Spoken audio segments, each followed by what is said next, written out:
Que la deuxième intervention, à plusieurs reprises, on a parlé de français, je suis français, on est français. D'abord, premièrement, moi je ne suis pas français. Enfin, si vous êtes tous des français, tant mieux pour vous. Moi je ne le suis pas.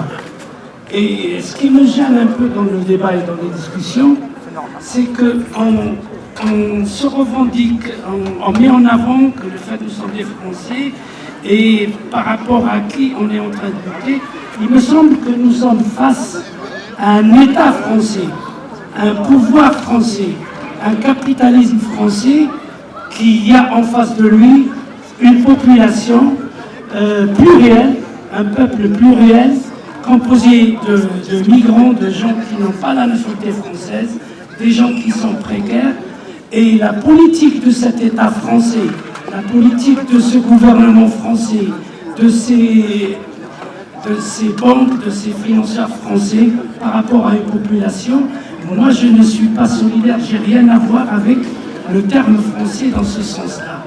Tant qu'on ne pose pas le problème,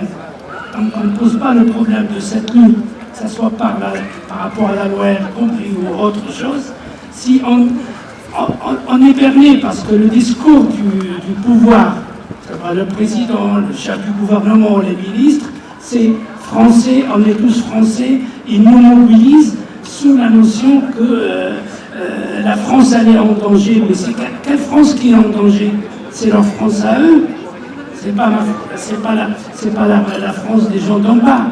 Et tant qu'on reste dans cette logique nationaliste, en tant que Français, je veux dire, on essaye de sauver notre épingle du jeu, quitte à ce qu'on laisse d'autres peuples de l'autre côté de la Méditerranée ou encore un peu plus loin, dans la misère, etc. Donc, ce qui nous gêne dans les débats qu'il y a, c'est toujours nous, Français, on est des Français, on veut quoi? On veut partager le pouvoir avec le gouvernement aussi, les Français, les banquiers, les patrons aussi sont des Français. Alors tant que cette notion nationale n'est pas un peu mise de côté, je pense que l'adhésion, les convergences et tout ça, c'est que du pipeau. Vous allez converger avec qui?